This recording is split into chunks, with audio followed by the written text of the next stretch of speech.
So got the headlights, a couple of burnout bulbs on the 2019 Kodiak 700.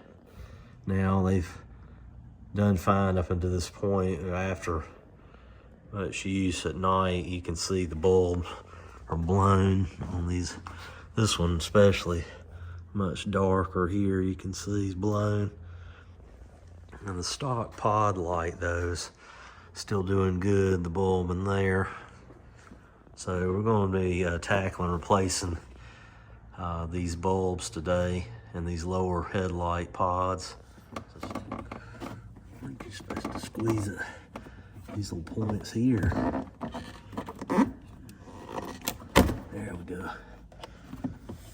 Slippery. I got some of that SC1 on it.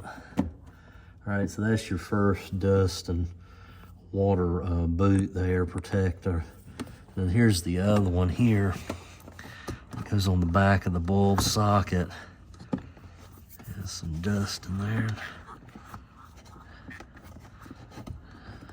Trying to be careful because you know you have the wire harness comes into both of these, so I don't want to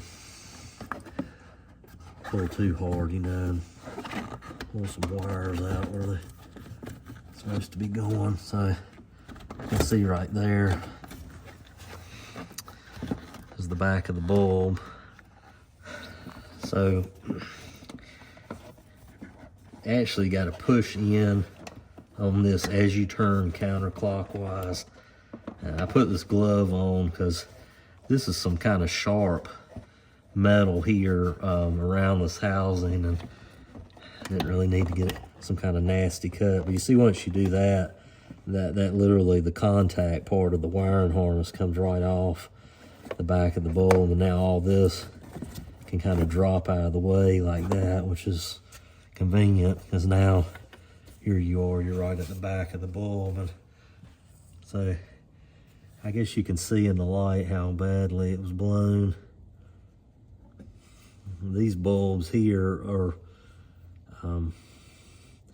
they're a unique design. They don't really interchange much with anything like in the automotive market or very many other bulbs, which is kind of unfortunate because they, you know, it makes it to where you literally, you know, have to try to look for this type of bulb with this base on it. So got these bulbs off of Amazon. They're supposed to be a replacement bulb for this size here. It's by Caltric. Nothing really special about the box. You get two bulbs. Those look like they did pretty good putting the styrofoam around the glass, so that doesn't break. What I'm seeing right off that's different between this factory bulb and this one is the design of the bulb. I mean, the shape alone of the glass. You can see this is kind of more like a traditional headlight bulb would be. I can see it has the dual filament like the old one does. It's obviously a little bit longer of a bulb, where this one's more of a fat or rounder bulb. The base looks to be pretty much the same. I guess we'll see how it hooks up in this housing here in just a second. We'll put the link in the description, the Amazon link to these bulbs in the video description. All right, let's see what we can do here. We should try to. So, best I can tell, it looks like there's a single tab on each one of the base housings of these. This is the factory bulb here. And that little metal tab right there, there's a metal tab like that on this bulb too. And I had to think back to when I was taking it out, the darker part of this bulb was facing at the top. So that's what clued me into the tab, because from the angle I'm at right now, I couldn't really see that when I was taking it out. If you get your head straight behind this and we're looking in, you probably could see that when you were taking it out. But anyway, I remembered back to the black part of the burnout bulb being on top. That's where the tab's at. So that's how I've put the orientation of the new bulb in there. And hopefully that's going to be the correct orientation for that. Obviously, you know, with this dust and stuff being in here, try to make sure that's the contacts are clean.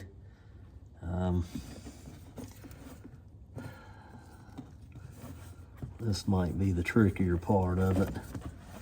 Here is getting this back on and connected with the dust boot on the back.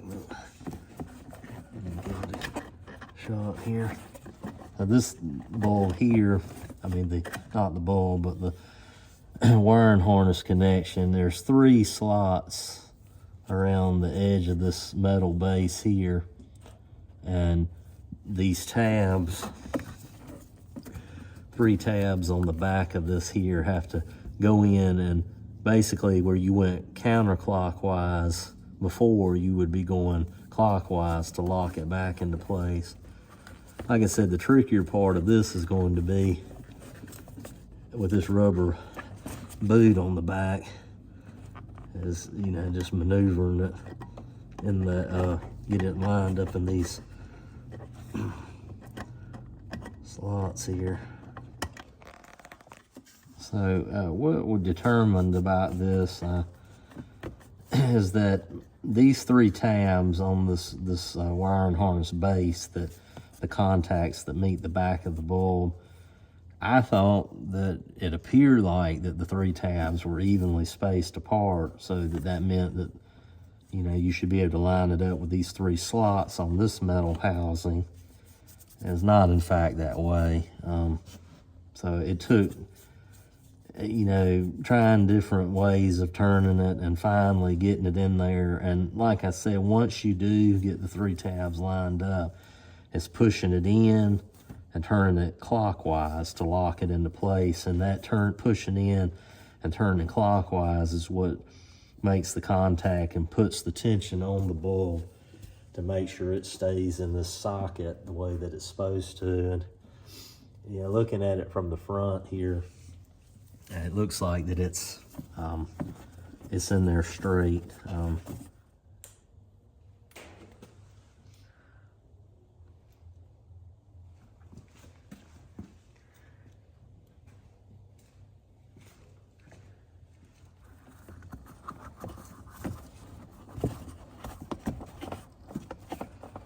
I'm trying to kind of put this little dust boot, the inner dust boot, kind of up on the housing like that. And now this outer one here, well, let's see, let's try it again this way. The wires were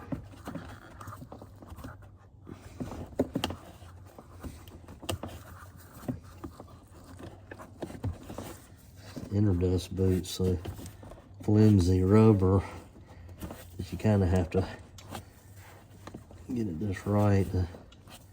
I think that's about like it was.